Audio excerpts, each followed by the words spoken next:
자, 오늘 이 시간 성경 공부는 조직신학. 우리 학생들 아마 공부하는데 예습, 복습 철저히 해야 될 의미에서 잘 듣고 시험 잘 보시기 바랍니다. 또 지상생애와 기적들에 대해서 이제 오늘 알아보는 그런 시간을 갖도록 하겠습니다. 그 중에서도 첫 번째 시간으로 예수 그리스도의 지상생애에 대해서 오늘 이 시간에 알아보도록 그렇게 하겠습니다. 예수 그리스도의 실제적인 지상사역과 하나님의 말씀에 기록된 내용을 그대로 기록된 대로 오늘 우리가 알아보도록 그렇게 할 겁니다. 이거는 이제 깊게는 들어가지 않을 거예요. 왜냐하면 여러분 또 공부해서 더 깊게 내용을 또 그렇게 해야지. 시간이 많이 이렇게 들어가다 보니까 좀 우리가 아웃라인만 전체적으로 넘어가는 그런 시간으로 함께 하겠습니다. 우리가 지금 공부하고자 하는 내용은 어떤 사람들이 내세우는 부분적인 의견이나 종파 간의 의견 혹은 어떤 종교단체의 중립적인 의견에는 관심이 없습니다. 성경대로 믿는 사람들인 우리가 관심을 가지는 것은 오직 뭐라 그랬어요? 성경이 성경에 대해서 무엇이라고 말씀하고 있느냐, 이걸 이야기하는 것입니다. 이걸. 또한 성경의 한 부분이 성경의 다른 부분과 어떤 관계가 있느냐는 것에 더욱 우리가 관심을 갖기 때문에 성경 공부를 해야 되는 것이에요. 그래서 오늘 가장 우리가 사랑하는 주 예수 그리스도에 대해서 약 3시간 정도에 걸쳐서 공부를 할 겁니다. 오늘날 종교인들은, 사람들은 이렇게 생각을 해요. 어떻게 생각하냐 그러면 성경 이 말씀을 반만 믿거나 아니면 3분의 2 정도만 믿거나 아니면 4분의 1 정도 부분적으로 믿으려고 그래요. 전체적으로 안 믿고.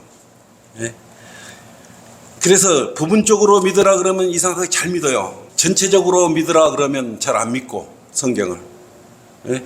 사람들은, 종교인들은 절반은 성경이 맞는 것 같고 나머지는 뭐 이렇게 어떤 진짜 실질적인 게 아니고 어떤 가상적으로 그냥 소설 형태로 받아들이고 있는 것이에요.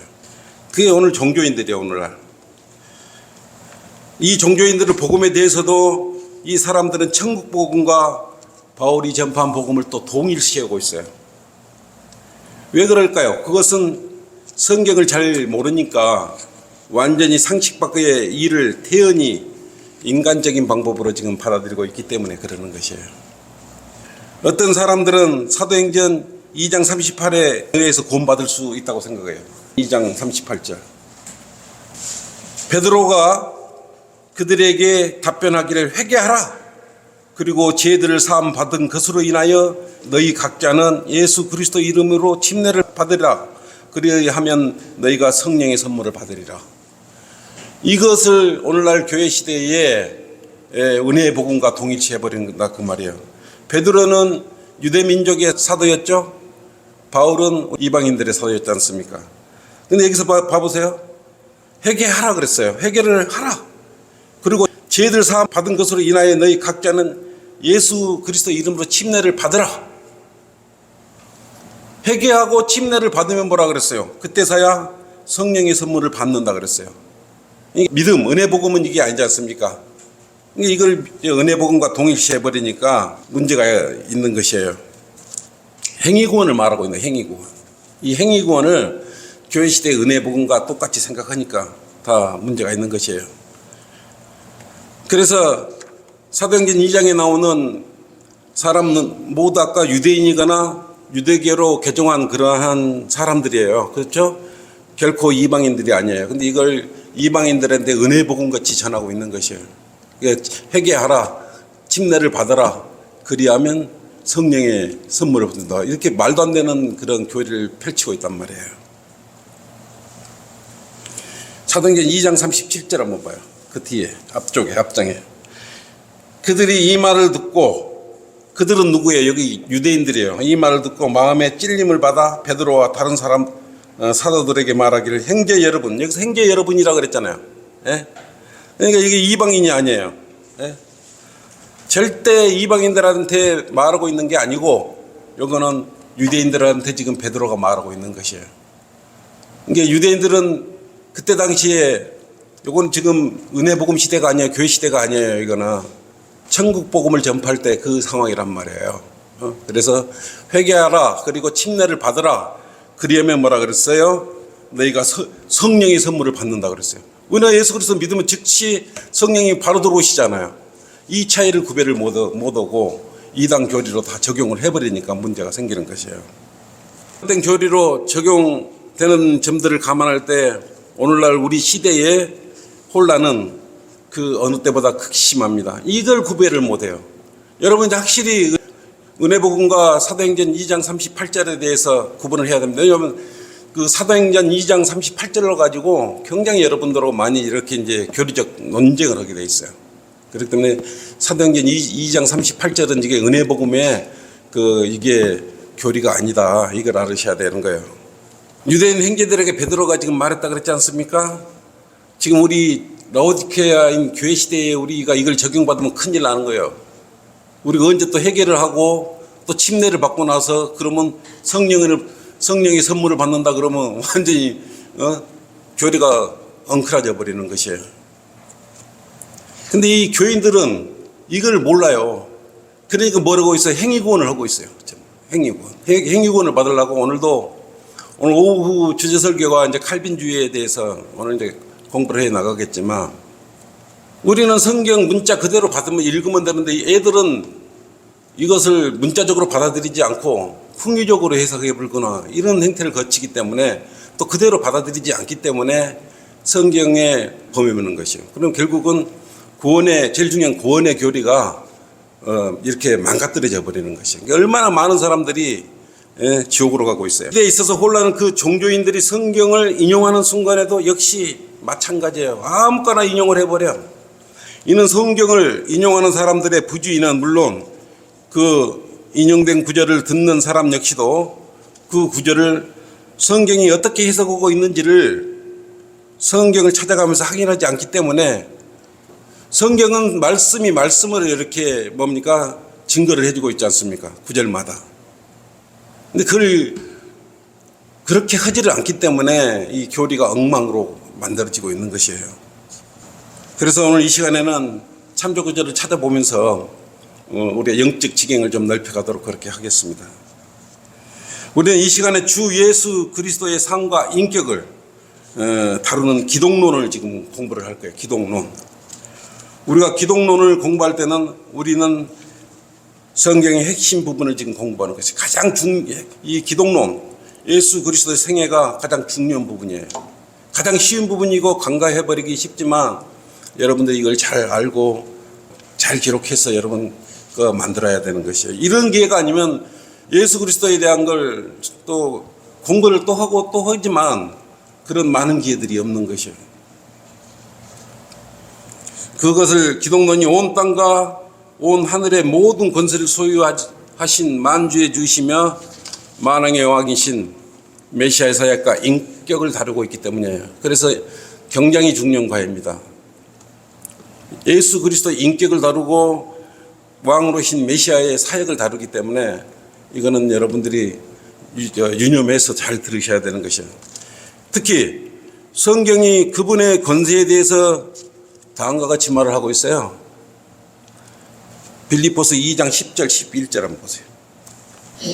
빌립보서 2장 10절 11절 뭐라 그랬어요? 하늘에 있는 것이나 땅 위에 있는 것이나 땅 아래에 있는 것이나 모든 무릎을 예수 이름에 꿇게 하시고 그랬어요.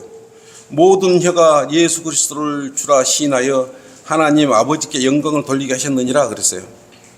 이것 때문에 예수님께서 이 땅에 오셔가지고 사역을 하신 거예요. 그리고 이 땅에 사는 모든 혀가 예수 그리스도를 주라 시인할 날이 올 것이에요. 그렇게 고백할 날이 올 것입니다. 그때는 그리스도의 심판석이나 백보자 심판에서 그런 일들이 일어날 것이에요. 우리는 그리스도 심판석에 가서 고백을 할 거지 않습니까? 예수님, 주 예수님 이렇게 고백을 할 것이고 믿지 않는 자들도 백보자 심판에 가서 심판석에 서서 주를 다 시인할 것이 그때는 무릎을 꿇고 그때는 그래서 이 땅에 태어난 모든 사람들은 무릎을 꿇거나 서서 다 예수를 주라 시인을 할 것이에요. 그러므로 우리가 주 예수 그리스도의 사역과 인격을 다루는 기독론에 대해서 지금 이야기할 때 우리가 가장 중요한 게 뭐예요? 예? 우리는 계시의 가장 중요한 핵심 중에 핵심을 지금 여러분은 공부하고 있어요. 이걸 오늘 요 한 두서너 시간에 걸쳐서 할 것을 여러분 잘 이렇게 기록해서 신학생들 공부를 할 것이지만 한참 후에 또 공부를 할 거 아마 그때 듣게 되면 이제 빨리 이해가 될 거란 말이에요. 왜 그러냐? 마태복음 17장 5절 한번 빨리 찾으세요. 마태복음 17장 5절. 그가 아직 말하는 중인데 보라 빛나는 구름이 그들 위를 덮더라. 보라 구름 속에서 음성이 있어 말하기를. 음성은 누구 음성이요? 하나님의 음성이잖아요. 이는 내 사랑하는 아들이요. 아들이 누구예요? 예수 그리스도예요. 이는 내 사랑하는 아들이요 그 안에서 내가 기뻐하나니. 예수 그리스도 안에서 하나님께서 기뻐하신다 그랬어요. 너희는 그의 말을 들으라 하는지라. 그래서 우리가 예수 그리스도의 말을 들어야 되는 것이에요. 정말 위대하죠? 하나님께서는 예수 그리스도를 통해서 사랑하는 아들 예수 그리스도를 통해서 일하는 것을 매우 기뻐하시기 때문에 그러는 것이에요. 그래서 모든 해가 주라고 있다가 시인할 것이에요. 하나님께서 그렇게 만드시는 것이에요. 참으로 위대하신 그런 순간들입니다. 그래서 예수 그리스도 자신도 마태복음 28장 다시 한번 펴보세요. 28장 18절. 그 후에 17절부터 제자들이 주를 뵙고 경배하더라. 그러나 몇 사람 의심했어요. 18절. 그 후에 예수께서 그들에게 오셔서 일러 말씀하시기를 뭐라 그랬어요? 하늘과 땅에 있는 모든 권세를 나에게 주셨도다. 이건 예수님께서 직접 고백을 하신 거예요. 아까는 하나님께서 예수 그리스도 아들을 통해서 일을 하신다 그랬지만 예수님께서 직접 이렇게 고백을 하신 거예요. 예? 뭐라고 그랬어요? 하늘과 땅에 있는 모든 권세를 나에게 예수 그리스도에게 주셨다고 그랬어요. 스스로도 모든 권세가 예수 그리스도한테 이렇게 온 거라고 여러분 있는 것이라고 생각을 하시면 되는 것이에요. 의 의미는 어떤 마귀라 할지라도 주 예수 그리스도의 권세와 하나님의 허용하시는 뜻을 넘어서는 어떤 권세도 행사할 수 없다는 뜻이에요. 모든 건 예수 그리스도의 그 권세 안에 놓여 있다. 이렇게 생각을 하셔야 되는 것이요. 이 세상에 어떤 정부나 히틀러나 네로 혹 그 반미치광이 황제인 테베리우스 같은 인간이라 할지라도 이처럼 하늘과 땅에 있는 모든 권세는 예수 그리스도의 권세나 하나님의 허용하심이 없다면 아무것도 할 수 없음을 뜻하는 것이에요.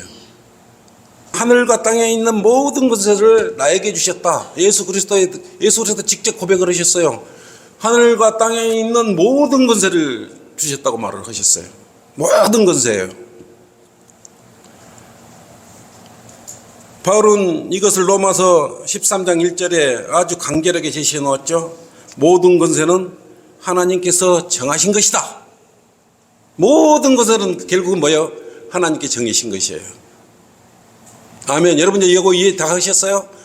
이 땅이나 하늘이나 땅에 있는 모든 것에는 하나님께서 정하신 건데 예수 그리스도를 통해서 다 일을 하시는 것이에요. 예수 그리스도를 통해서 하나님은 기쁨을 받으시려고 하기 때문에 예수 그리스도를 통해서 일을 하시는 것이에요.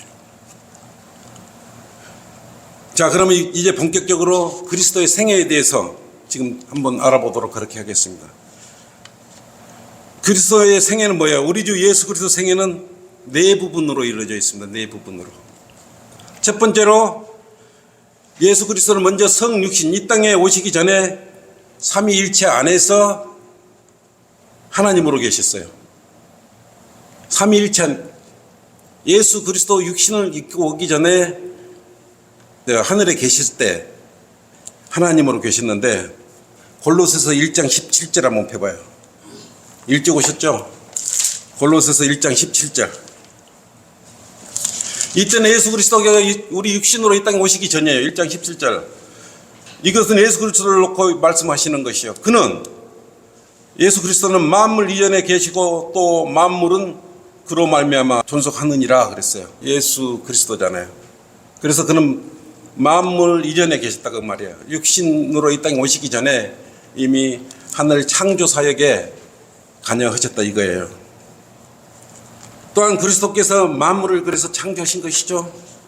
보이는 것이나 보이지 않는 것이나 보호자들이나 정사들이나 권세들이나 다 그리스도께서 창조해 놓으신 것이라 이거예요. 모든 만물이 예수 그리스도에 의해서 창조되었고 그분을 위해서 존속하는 것입니다. 그래서 그분은 예수 그리스도께서는 만물 이전부터 계셨고 만물 위에 계셨던 것이에요. 주 예수 그리스도께는 성육신 이 땅에 예수 그리스도 태어나기 이전부터 오시기 이전부터 삼위일체 안에서 하나님 아버지와 함께 영혼 속에서 이미 계셨던 분이셔요. 그게 첫 번째예요. 성육신 하기 전에 예수 그리스도는 하나님으로 창조사에게 함께 계셨다는 것이에요. 이걸 기억해 놓으셔요. 두 번째는 예수 그리스도의 삶의 부분은 뭡니까? 동정녀, 즉 처녀에게 출생하는 것으로 시작이 되죠. 그분께서는 사람의 아들로서 태어나서 두 가지 본성을 갖게 되었어요. 첫째, 예수 그리스도는 아무런 죄도 없이 나타나신 거예요. 흠도 없이 나타나신 거예요. 그리고 죄 없이 나타나셔가지고 이 땅에서 사셨고 아무런 죄도 없이 하늘로 그대로 올라가셨어요. 여러분, 이렇게는 우주적으로나 이 땅에 이렇게 하신 분, 사람 행상이나 신이나 이런 건 아무도 없어요. 오직 주 예수 그리스도만이 아무런 죄도 없이 오셔가지고 죄 없이 셋째으로 다시 올라가셨던 것이에요. 세 번째는 예수 그리스도의 삶의 부분은 뭐예요? 죽은 자들로부터 부활하신 후부터 예수 그리스도께서는 오셔가지고 죽었잖아요. 장사되셨잖아요. 그리고 죽은 자들로부터 살아나셨단 말이에요. 그래서 우리 그분을 뭐라 그래요? 예수 그리스도께서는 지금 이 순간에도 성령님이라고 그러거든요. 성령님께서도 예수 그리스도와 마찬가지로 예수 그리스도를 뭐라고 불러요? 주라고 부르잖아요. 하나님도 주라 그러고 예수 그리스도도 주라 그러시고 성령님도 주라고 부르는 것이에요. 주 예수 그리스도 주님, 그러면 이 세 분 삼위일체를 동시에 일컫는 것도 되는 것이에요. 여러분 그걸 알고 기도를 하셔야 되는 것이에요. 그래서 요한복음 15장과 16장을 보시면 우리 모두 진리 가운데로 지금 인도하고 계신다는 걸 알 수 있어요. 네 번째는 뭐예요? 네 번째, 예수 그리스도의 삶의 부분은 그분께서 만왕의 왕이요 만주의 주로 돌아오실 때부터 다시 시작돼요. 이게 뭐예요? 이 말은 뭐예요? 네 번째 부분, 예수 그리스도께서 삶의 부분, 그분께서 만왕의 왕이요 만주의 주로 돌아오실 때부터 다시 시작되는 거예요. 언제 일어나는 것이 이게? 재림 때예요. 재림 때. 이 삶의 부분이 이렇게 일어나는 거예요. 예수 그리스도는 메시아 왕으로 오셔서 팔레스타인 땅에서 유대인들의 정치적인 메시아로 다윗의 보좌에 앉아서 실질적으로 통치하실 것이에요. 그럼 이걸 네 부분이 뭐라 그랬습니까? 첫째 뭐라 그랬어요? 성육신하기 이전에 예수 그리스도 오시기 이전에 삼위일체로 창조사에게 동행하시고 계셨고, 또 예수 그리스도께서 육신의 몸을 입으시고 마리아에게 태어나셨지 않습니까? 첫 아들로 태어났지 않습니까? 그리고 죽은 자들 가운데 다시 살아나셨잖아요. 그 다음에 또 하나 네 번째 삶이 뭐예요? 장차 다시 재림해서 다시 실질적으로 만왕의 왕이요 만주의 주로 팔레스타인 땅, 지금의 이스라엘 땅들을 실질적으로 통치하실 것이에요. 이거 예수 그리스도의 네 가지 삶에 대한 부분으로서 생애에 대해서 여러분은 알고 계시면 되는 것이에요. 이게 이해했죠? 예수 그리스도께서는 하나님 인간으로서 초인은 이렇게 초인적으로 행사할 수 있는 분이 아무도 없어요. 오직 예수 그리스도밖에 없는 것이에요. 영혼 속에 계셨던 예수 그리스도께서 창조를 시작하셨을 때 가장 위대한 창조주셨다는 것을 여러분 알으셔야 돼요. 예수 그리스도께서는 이 세상에 그 누구와도 비교할 수 없는 가장 위대한 예술가셨으며 또한 가장 위대한 음악가이셨어요. 시편 10는 1절은 이렇게 말씀하십니다. 하늘들이 하나님의 영광을 선포하고, 하늘들이 하나님의 영광을 선포한대요. 창공이 그의 손으로 하신 일을 나타내는도다 그랬어요.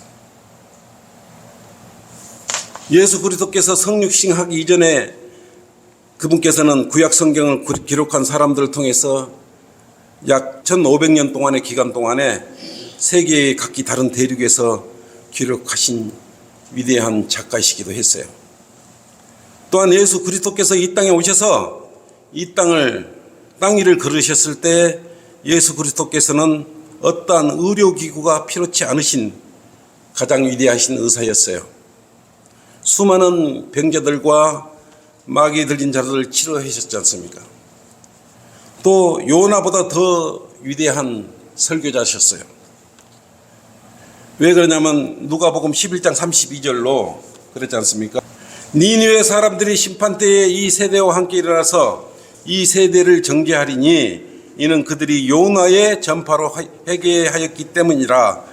그러나 보라, 요나보다 더 위대한 이가 여기 있느니라.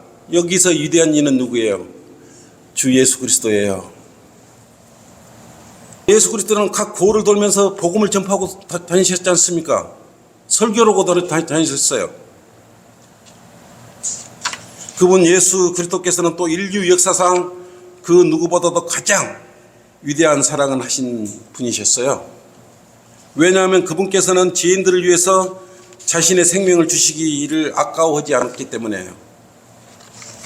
여러분, 죄인들을 위해서 생명을 내놓을 수 있겠어요? 우리가 하나님과 원수였을 때, 그것도 예수 그리스도의 죽음으로 우리는 하나님과 화해하게 되는 것이에요. 예수 그리스도의 보혈의 피로서 죄인이었던 우리와 하나님과 화해하게 되었던 것이에요. 예수 그리스도께서는 이 세상에 살았던 어떤 사람보다 또 용감한 군인이시기도 했어요. 세상의 유명한 장군, 장수들과는 비교조차 할 수가 없는 위대한 군인이기도 하셨어요. 그리고 그분 예수 그리스도께서는 33년 반을 이 땅 위에서 왕으로 했어요. 자신만 고문을 받고 처참한 죽음으로 죽을 것이라는 것을 예측하고 예상하고도 이 땅에 내려오셨던 것이에요. 나는 내려가면 죽을 것이라는 걸 예측하고 미리 하심으로 알고 내려오신 것이에요. 왜 내려오셨을까요? 여러분 이미 알고 계시죠? 왜 내려오셨는지는? 그리스도께서는 자신이 십자가 위에서 짐승같이 죽으리라는 것을 아셨음에도 또 담대하게 들어가셨어요. 그리고 사람들이 예수 그리스도께서 양손에 모두 목을 박을 때까지 전혀 움직이지도 않으셨어요. 지금 여러분이 자기 목숨은 아랑곳하지 않고 전투에 임한 용사를 상징하고 있다면 그것이 지금 우리 주님의 모습이에요. 더욱 놀라운 사실은 3일 후 예수 그리스도께서는 죽음으로부터 부활하셨지 않습니까? 이제 그분께서는 우리를 능히 모든 진리 가운데로 인도하실 수 있는 인류 역사상 가장 위대한 선생이 되신 것이에요. 이건 중요한 거니까 한번 찾아봐줘요. 요한복음 16장 13절 12절부터 13절 드릴게요. 내가 아직도 너희에게 말할 것이 많이 있으나 지금은 너희가 그것을 감당할 수 없느니라. 그러나 진리의 영이신 그분이 오시면, 진리의 영이 누구시에요? 예수 그리스도요. 진리의 영이신 그분이 오시면 너희를 모든 진리로 인도하시리라. 그분은 자신에 관하여 말씀하지 아니하시며 무엇이나 들은 것을 말씀하실 것이요 또 너희에게 다가올 일들을 알려주시리라. 이렇게 말씀하셨단 말이에요. 여러분을 진리로 인도하실 분은 주 예수 그리스도, 이 성경의 말씀과 함께 기록된 이 말씀과 함께 해서 여러분을 진리로 인도해 주시오. 여러분 굉장히 많이 알고 있지 않습니까? 예수 그리스도는 가장 위대한 행사이기도 했어요. 행사가 뭐예요? 범인을 잡는 사람들 아니에요. 성령님께서는 어떤 죄인의 죄라도 찾아내실 수 있으며 죄인이 어디로 도망가더라도 찾아낼 수가 있고 체포할 수가 있는 것이에요. 그분께서는 죄인이 어떠한 변명과 알리바이를 늘어놓는다 할지라도 능히 죄를 밝힘으로써 심판과 정의를 시행하실 수 있는 분이에요. 그리스도께서는 가장 위대한 정치가이기도 하신데 그것은 그분께서 이 세상에 어떤 정치가도 하지 못한 일들을 하셨기 때문이에요. 그리스도 외에는 그 누구도 세상을 하나로 통일할 수도 없고 나눌 수도 없기 때문입니다. 오직 예수 그리스도에게 오시면 순식간에 다 통치를 하실 거예요. 지금 적그리스도가 에큐메니칼 운동을 펼치면서 종교 통합을 외치면서 하고 있지만 그게 쉽게 됩니까? 그러나 예수 그리스도께서 하시면 단번에 한순간에 세계를 통치하실 거예요. 이제 예수 그리스도께서 만왕의 왕이요 만주의 주로 이 땅에 다시 오실 날이 오실 거예요. 그게 재림이죠. 그리고 그리스도께 다시 오실 때는 그분께서 이 땅에서 통치했던 그 어떤 왕보다 더 위대한 그런 위대한 왕이 되실 것이에요. 그분께서 통치하실 때는 그 누구도 본 적이 없는 군주와 독재자로 통치를 하실 거예요. 즉 그분께서는 철장건설의 이 세상을 통치할 것이에요. 사랑으로 통치할 거 아니에요. 그때 여러분은 육신의 몸을 입고 있어요? 아니에요. 여러분은 육신의 몸을 벗어 던져버렸어요. 이미. 예수 그리스도 뒤를 따라오고 있는 거지 않습니까? 그렇기 때문에 여러분 걱정할 필요가 없는 것이에요. 성경은 이것에 대해서 뭐라고 말씀하셨어요? 하박국 2장 14절로 마치 물이 바다를 덮음같이 땅에 주의 영광의 지식으로 가득 차리라 이렇게 말하고 있는 것이에요. 주 예수 그리스도께서 돌아오실 때는 아시아와 아프리카, 유럽, 남북빛, 중앙아메리카와 그리고 양극과 바다의 모든 섬들은 모두 그분의 직접 치리아에 놓이게 될 것이에요. 예수 그리스도의 삶의 두 번째 부분의 시작인 처녀 마리아를 통한 그분의 출생이 성경에 잘 기록되어 있지 않습니까? 마태복음과 누가복음 그리고 창세기 3장 16절에 잘 기록되고 있는 것이에요. 또 예수 그리스도께서는 보통 사람처럼 유대 이스라엘 태어났지 않았습니까? 8일 만에 뭘 받았어요? 할례를 받았어요. 육신으로 오셨기 때문에 할례를 받았어요. 또한 마리아도 정결함이 필요한 죄인이었어요. 고백을 했잖아요. 그래서 정결례를 드렸던 것이에요. 죄가 있었기 때문에. 근데 그 죄 있는 마리아를 숭배를 하고 있어요. 로마 카톨릭은. 누가복음 2장 21절 22절에 성전에 들어가서 자신의 죄들로 인해서 그렇게 정결례를 치렀던 것이에요. 마리아는 율법에 따라 아기를 출산한 후 정결례를 치름으로써 자신이 이 세상의 모든 죄인들과 같다는 것을 보여주신 것이었어요. 근데 마리아가 한 점 흠이 없이 깨끗한 분이에요? 아니지 않습니까? 그 후에 누가복음 2장 41, 48절에 따르면 예수님께서는 12살 때 성전에 그때 올라오셨잖아요. 그분의 유년 시절은 마가복음 6장 3절의 증언대로 나사렛 몫으로 공생애를 시작하기 전까지 나사렛 몫으로 이렇게 살아오셨던 것이에요. 어떤 정신 나간 사람들은 예수 그리스도의 12년간의 유년기의 공백 기간을 잃어버린 성경의 한 부분이라고 말하는 어리석은 사람들도 있어요. 예수 그리스도 유년 시절에 한 번도 성경의 일부분이었던 사실이 없어요. 한 번도. 근데 위경이 이걸 제시했다고 그래요. 위경. 근데 그들은 예수 그리스도 유년기에 대해서 거짓말로 기록을 해놨어요. 근데 그것을 믿어요.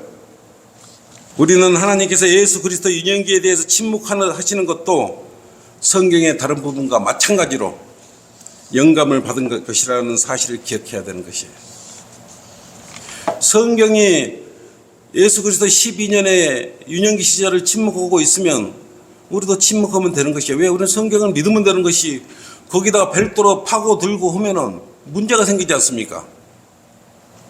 그래서 하나님께서 침묵하시는 곳에는 우리도 침묵하면 되는 것이에요. 그러므로 예수 그리스도 유년기에 알려지지 않는 기록 12살부터 침례인 요한 앞에 등장하기까지 마태복음과 마가복음과 그리고 누가복음과 요한복음에 기록된 예수 그리스도의 그 유년기 이전에 그걸로 충분한 것이에요. 여러분 이걸로 갖고 계속 트집을 잡기 시작하고 유년기 시절 알아보기 시작한다면 이제 이상한 것이 자꾸 터져 나오기 시작하는 것이죠. 예수 그리스도께서는 유대와 그리고 사마리아 그리고 갈릴리 근방에서 사역을 하셨어요. 그래서 첫 번째 사역은 어디서 했어요? 갈릴리 사역이라고 그러지 않습니까? 그래서 6개월 카나에서 결혼식에 참여해서 물로 포도주를 바꿨지 않습니까? 그걸 사역으로 시작해서 6개월, 6월절 보내면서 6개월, 그 다음에 3번에 보내고 이 땅에 마지막 십자가에 피를 죽으시고 가시는 날 6월절을 맞이함으로써 육신의 몸을 입고 이 공생의 사역을 마쳤던 것이에요. 시간이 없으니까 좀 더 남아있는데 다음 시간에 하기로 하고 이것으로 마치겠습니다. 수고했어요.